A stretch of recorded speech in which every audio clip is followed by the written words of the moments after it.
అభ్యుదయ భావాలతో చిత్రసీమలో అడుగుపెట్టిన మాదాల రంగారావు తొలుత పలు సినిమాల్లో బిట్ రోల్స్లో కనిపించారు. కొన్ని చిత్రాల్లో విలన్గానూ నటించారు. కానీ తన భావాలను తెరపై ఆవిష్కరించడానికి ఏదో అడ్డు వస్తోందని భావించారు మాదాల రంగారావు.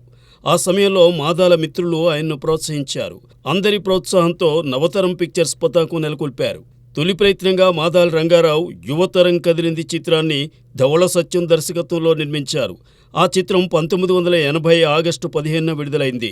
అదే రోజున కె. రాఘవేంద్రరావు దర్శకత్వంలో మహానటుడు ఎన్టీఆర్ నిర్మించి నటించిన రౌడీ రాముడు కుంటి కృష్ణుడు కూడా రిలీజ్ అయింది. ఆ సినిమా ముందు యువతరం కదిలింది నిలుస్తుందా అని చాలామంది పెదవి విరిచారు. కానీ యువతరం కదిలింది చిత్రం యువతను విశేషంగా ఆకట్టుకుంది. మంచి విజయం సాధించింది. ఆ చిత్రం సాధించిన విజయంతో మాదాల తన రెడ్ మార్క్ మూవీస్ నిర్మిస్తూ ముందుకు సాగారు. కమ్యూనిస్టు పార్టీ నీడన పెరిగిన ప్రజానాట్య మండలిలోని కళాకారులను తెరకు పరిచయం చేస్తూ మాదాల ముందుకు సాగారు.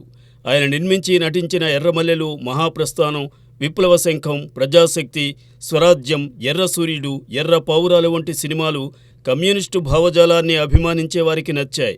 అలా రెడ్ స్టార్గా జనం మధ్యలో నిలిచారు మాదాల రంగారావు. ప్రఖ్యాత నక్సలైట్ నాయకుడు కొండపల్లి సీతారామయ్యను తన ఎర్ర పావురాల్లో నటింపచేశారు మాదాల.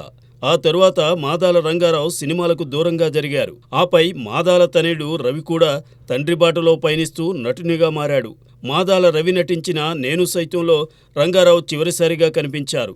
ఏది ఏమైనా ప్రేక్షకుల్లో తనకంటూ ఓ గుర్తింపును సంపాదించుకున్నారు మాదాల రంగారావు.